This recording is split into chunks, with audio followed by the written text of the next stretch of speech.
దేవుని పేరిట అందరికీ వందనాలు.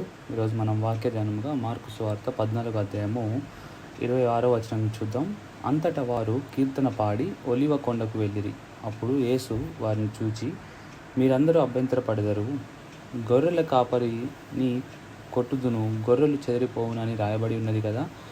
అయితే నేను లేచిన తర్వాత మీకంటే ముందుగా గలిలయలోకి వెళ్ళేదనను. అందుకు పేతురు, అందరూ అభ్యంతరపడినను నేను అభ్యంతరపడినని ఆయనతో చెప్పగా, యేసు అతన్ని చూచి, నేటి రాత్రి కోడి 2 మార్లు కూయకమునుపే నీవు నన్ను ఎరుగు అని ముమ్మారు చెప్పేదామని నీతో నిశ్చయముగా చెప్పుచున్నాను. అతడు మరి ఖండితముగా, నేను నీతో కూడా చావలసి వచ్చినను నిన్ను ఎరుగునని చెప్పనని చెప్పాను. అట్లు వారందరూ అనిరి. సాధారణంగా విశ్వాసము చూపించే సమయం వచ్చేటప్పటికి, లేకపోతే దేవుని యందు శక్తి చూపించే సమయం వచ్చేటప్పటికి చాలామంది మనము ఆ యొక్క శక్తిని మనం చూపించలేకపోతాం, ఆ యొక్క విశ్వాసాన్ని చూపించలేకపోతాం. సేమ్ ఇక్కడ పేతురుగాడు కూడా అట్లానే ఉన్నారు. ఆయన కూడా దేవుడితో నేను నడుస్తాను, ఎప్పటికీ నడుస్తాను, నేను అసలు విడిచిపెట్టను, నీ విషయంలో అసలు అభ్యంతరపడను, నిన్ను అసలు ఎరుగనని నేను చెప్పను అని కనుక పేతురుగాడు అలా అన్నారు ఆయన.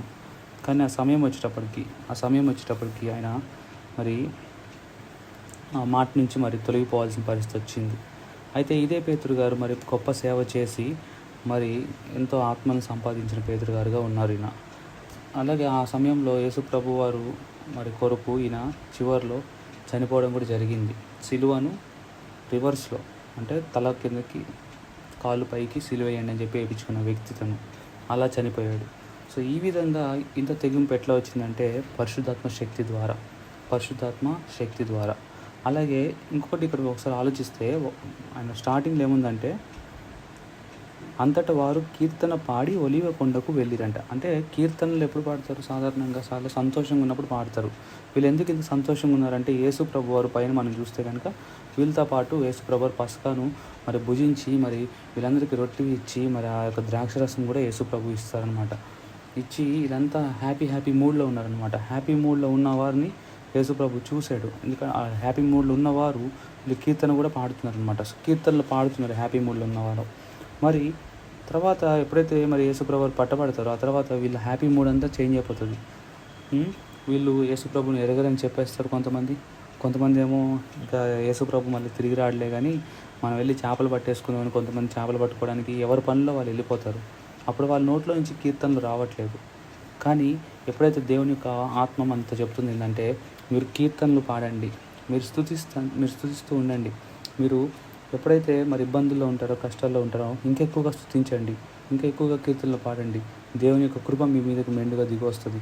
దేవుడికి ఇష్టడుగా జీవించండి, దేవుని యొక్క కృప మీ మీదకి వస్తుంది. ఖచ్చితంగా దేవుడు మీరు ఎంత ఇబ్బందుల్లో కూడా, కష్టాల్లో కూడా మీరు దేవుని స్థుతిస్తున్నారని దేవుడు చూసి, దేవుడు అక్కడ ఉండకుండా లేచి వచ్చి మీకు న్యాయం తీరుస్తాడని చెప్పేసి కీర్తనలు 10 నుంచి 14 మనం చూసాం. కాబట్టి మనము కీర్తించే వారిగా మనం ఉందాము. సమయమందును అసమందును ఏ సమయంలో అయినను మనము కీర్తన పాడదాము.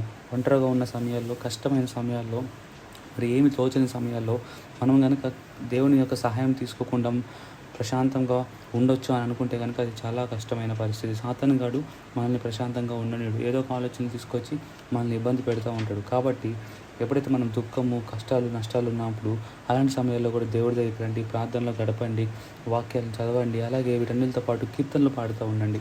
అప్పుడు సాతాను గాడు వెళ్ళిపోతాడు. ఎప్పుడైతే దావీదు మహారాజు సౌలుకి ఆత్మ పట్టినప్పుడు దావీదు గారు వచ్చి వాయిద్యాలు వాయించినప్పుడంట సౌలుకు పట్టిన దురాత్మ వెళ్ళిపోయేదంట. సో ఆ విధంగా దేవుని మనం స్తుతించినప్పుడు, దేవుని కీర్తించినప్పుడు మన మీద ప్రభావం చూపిస్తున్న ఆ యొక్క దుష్టశక్తులు, వాటి యొక్క ఆలోచనలు కానీ, వాటి యొక్క తంత్రములు కానీ, వాటి యొక్క ఆ యొక్క ప్రెషర్ కానీ మన మీద నుంచి వెళ్ళిపోతుంది. ఇది నేను పర్సనల్గా ఎక్స్పీరియన్స్ చేస్తున్నాను. కాబట్టి మీరు కూడా ఈ యొక్క సమయంలో ఒకసారి జ్ఞాపకం చేసుకోండి. మీరు మీ ప్రార్థనలో నన్ను జ్ఞాపకం చేసుకోండి. ఖచ్చితంగా దేవుడు నాకు ఉన్న టెన్షన్స్ కానీ ఏమైనా కానీ పూర్తిగా అవి దేవుడు నా మైండ్ నుంచి తీసివేసి నేను కూడా ఇలానే నా సమయాన్ని కీర్తిస్తూ, ఆరాధిస్తూ దేవుళ్ళు ఎక్కువ సమయాన్ని గడుపుతున్నాను.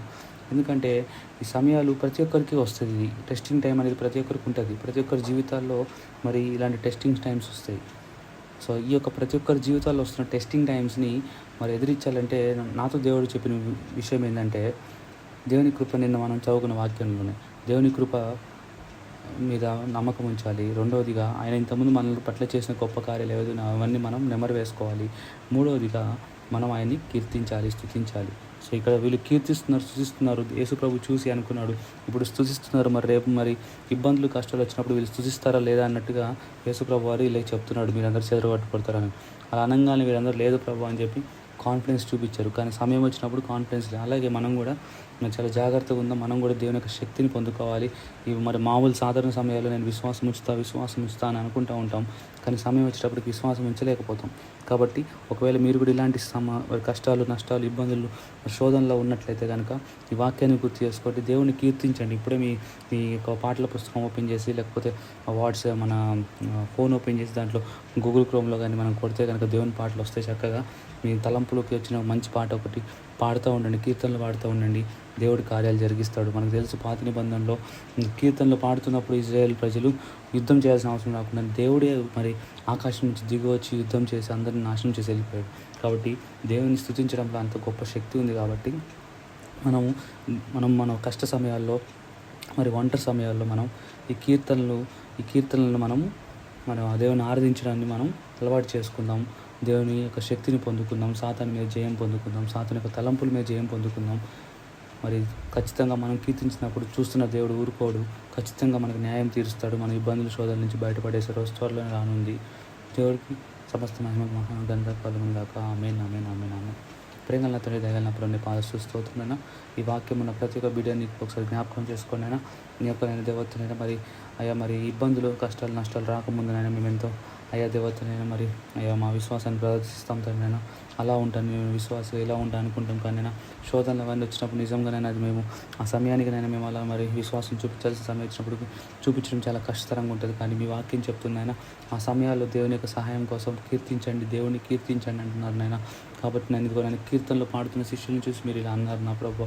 కాబట్టి మేము కూడా నా ప్రభు నైనా కేవలం ఆనంద సమయాల్లో కాదు, కానీ నష్ట సమయాల్లో కూడా నైనా కీర్తనలు పాడేవారుగా ఉండి మిమ్మల్ని మిమ్మల్ని మేము దేవత ఇంప్రెస్ చేసిన దేవతనైనా మరి మీ యొక్క కృపను మా మీదకి తెచ్చుకోవడానికి కృప చూపించమని, మా గుండెకి ధైర్యాలు దయచేయమని, మేము ఎక్కడున్నా కానీ ఏ స్థలాల్లో ఉన్నా కానీ నా ప్రభునైనా మీరు మాకు తోడుగా ఉన్నారని, ఒంటరిగా ఉన్నా, కలిసి ఉన్నా, కుటుంబంగా ఉన్నా, దూరంగా ఉన్న నా ప్రభునైనా ఖచ్చితంగా ఈ కొన్ని రోజులు మాత్రమే, త్వరలో రాను రోజుల్లోనైనా మీరు కార్యం జరిగించి మరియు ఒకసారి నాయన కుటుంబాన్ని అందరినీ ఐక్యపరిచి కట్టేవారుగా మీరు ఉండబోతున్నారని, ప్రతి ఒక్క విషయాన్ని నాయన దేవతని మరి మీ బిడ్డలు ఎవరైతే ఇలాంటి సమస్యలు ఉన్నారో వారందరినీ జ్ఞాపకం చేసుకోండి, బలపరచండి, ధైర్యపరచండి.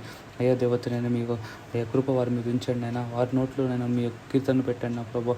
ఆ సమయమందు నా ప్రభు మిమ్మల్ని కీర్తించే బిడ్డలుగా వారు ఉండటానికి, ఆ కీర్తిస్తూ సాతాను మీద, ఆ యొక్క ఒంటరితనం మీద జయం పొందడానికి కృప చూపించమని యేసు పరిశుద్ధ